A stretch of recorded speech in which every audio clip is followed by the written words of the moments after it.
start? Please Okay, what will start? বাংলায় বলেন। আচ্ছা গুড আফটারনুন সবাইকে। আমরা যেহেতু সময় স্বল্প, আমরা দেখছি যে আমরা ইমপ্রুভমেন্ট করার পরে আমাদের একজন ওয়ার্কারের এর আগে অ্যাকুরেসি রেট ছিল 40%, আমরা ইমপ্রুভমেন্ট করার পরে অ্যাকুরেসি রেট হচ্ছে 70%। ওয়ার্কার 2 এর জন্য অ্যাকুরেসি রেট ছিল এর আগে 25%, আর এরপর আছে এখন 90%।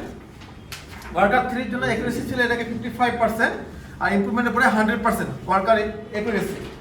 সো আমাদের এর আগে গ্রস বিফোর ইমপ্রুভমেন্ট গ্রস ছিল 40%, আর এখন আমাদের গ্রস হচ্ছে 86.67%।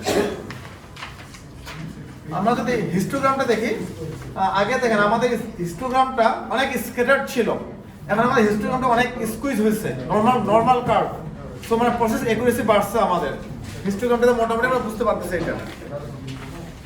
এবং প্রসেস কন্ট্রোল চার্ট দেখছি আমরা মোটামুটি 3 জন ওয়ার্কারে 3 জন অপারেটরে প্রসেস কন্ট্রোলের মধ্যে আছে, স্টিল দু একটা বাইরে আছে, বাট আমাদের প্রসেস কন্ট্রোল আপার লিমিট এবং লোয়ার লিমিটের মধ্যে আছে। এই ফিশবোন ডায়াগ্রামে আমাদের অনেকগুলো কজ আইডেন্টিফাই করেছিলাম, সেই কজগুলোকে এরপর আমরা প্যারাটো ডায়াগ্রামের মধ্যে নিয়ে আসি। হ্যাঁ, প্রথমে আমাদের ফ্রিকোয়েন্সি, প্রত্যেকটা কজের ফ্রিকোয়েন্সি কত ছিল, কিউমুলেটিভ কত ফ্রিকোয়েন্সি ছিল, এবং সেই ফ্রিকোয়েন্সিতে আমরা একটা প্যারাটো ডায়াগ্রাম করেছি ফিশবোন ডায়াগ্রাম থেকে। ওকে, এটা হচ্ছে আমাদের। এরপর আমরা কি অ্যাক্টিভিটি করলাম, অল টুলস মানে whole project summary in a single page.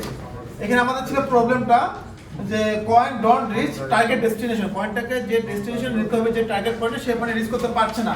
এটাকে আমরা 4M দিয়ে অ্যানালাইসিস করছি এই প্রবলেমটাকে। এই 4M এর প্রত্যেকটা M কে আমরা আইডিয়াল কন্ডিশন কি ছিল এবং সেটাকে আমরা হোয়াই অ্যানালাইসিস করছি। এটা করার পরে প্রত্যেকটা কজকে আমরা কাউন্টার মেজার দাঁড় করাইছি, কাউন্টার মেজারগুলোর এগেইনস্টে আমরা ম্যাট্রিক্স করছি। ম্যাট্রিক্স ডায়াগ্রামের মাধ্যমে দেখানোর চেষ্টা করছি কোন কাউন্টার মেজারটা কতটুকু ইফেক্টিভ। এবং এরপরে এটা হচ্ছে আমাদের প্রজেক্ট সামারি। এই যে কাউন্টার মেজারটা আমরা ইমপ্লিমেন্ট করলাম, এর আগে আমাদের ছিল বিফোর ছিল 40% and after improvement it is 86.67%. that means আমাদের ইমপ্রুভ হলো 46.67%. yet we have the opportunity, আমাদের এখনো সুযোগ আছে 13.13% বাড়ানোর, এই গ্যাপটুকু এখনো আছে। এরপরে আমরা হোল অ্যাসাইনমেন্টে কাইজেনে কি কি করছি তার একটা সামারি। প্রথমে যদি বলি, আমরা একটু মেশিন মডিফাই করছি। কাইজেন 1 মেশিন মডিফিকেশনটা হচ্ছে আমাদের মেইন প্রবলেমটা ছিল আমরা যখন কয়েন ট্রিগার করতেছি, কয়েনটা এখানে ধরছি, অনেক সময় দেখা যায় যে কয়েনে এটা হিট করতেছে না, উল্টে যাচ্ছে। এবার আমরা যেটা করলাম, এই মেশিন ট্রিগার পয়েন্টটাকে এটাকে একটু বাকেটের মতো করছি, যার এরা আমাদের ডাটা ছিল আমরা যখন হিট করছি, হিট মিসই হচ্ছে মোর দেন 30% 40%, হিটই করতেছে না। ডিস করবে তো পরে, যদি হিটই না করতে পারি ডিস করবে কিভাবে? দিস ইজ ওয়াই আমরা এই মডিফিকেশনটা নিয়ে আসছি। তাহলে হিট মিস হওয়ার কোনো চান্স নেই, 100% হিটিং হবে, এটা এশিওর। এই কাইজেনটা আমরা করছি, যেটা completely machine modification in terms of kaizen.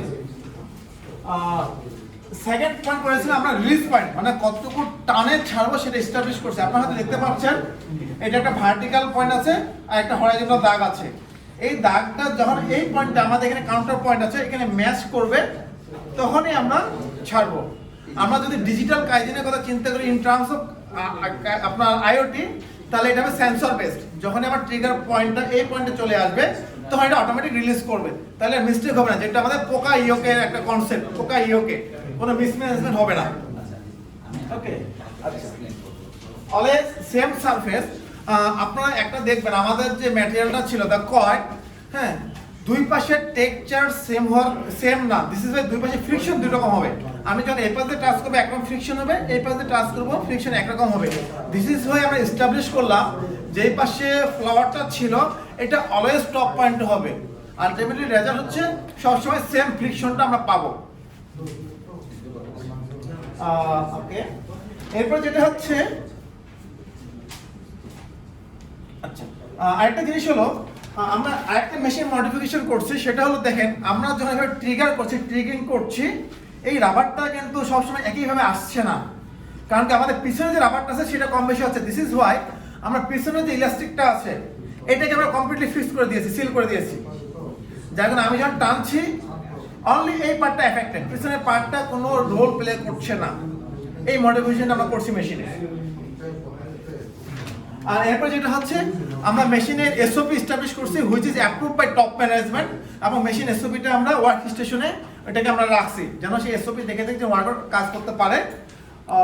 আচ্ছা, এরপর ওয়ার্কার ট্রেনিং ডেফিনেটলি আমরা যেহেতু আইওটি এস্টাবলিশ করেছি, এসওপি চেঞ্জ করেছি, মেশিন মডিফিকেশন করেছি, আমরা ওয়ার্কার ট্রেনিং করেছি।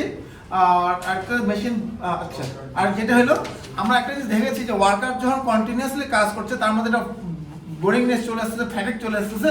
দিস ইজ হোয়াই আমরা ওয়ার্ক স্টেশন একটা আর্গোনমিক ওয়ার্ক স্টেশন ডিজাইন করেছি যেন ওয়ার্কার লং টাইম কাজ করার ফলেও তার ব্যাক পেইন হেডেক না হয়, তার জন্য ফ্যাটিক না চলে আসে, সে যেন স্মুথলি কাজ করতে পারে। দিস ইজ হোয়াই আমরা ওয়ার্ক স্টেশনটা আর্গোনমিকলি ডিজাইন করেছি। এবং এটা করার পরে আমরা দেখলাম আলটিমেটলি আমাদের যেটা রেজাল্ট, previously accuracy ছিল 40%, এরপর 86.67%.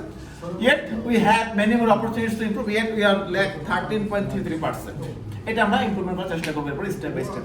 That's all from my group. Thanks to all my group member, all audience, and definitely to our Sensei.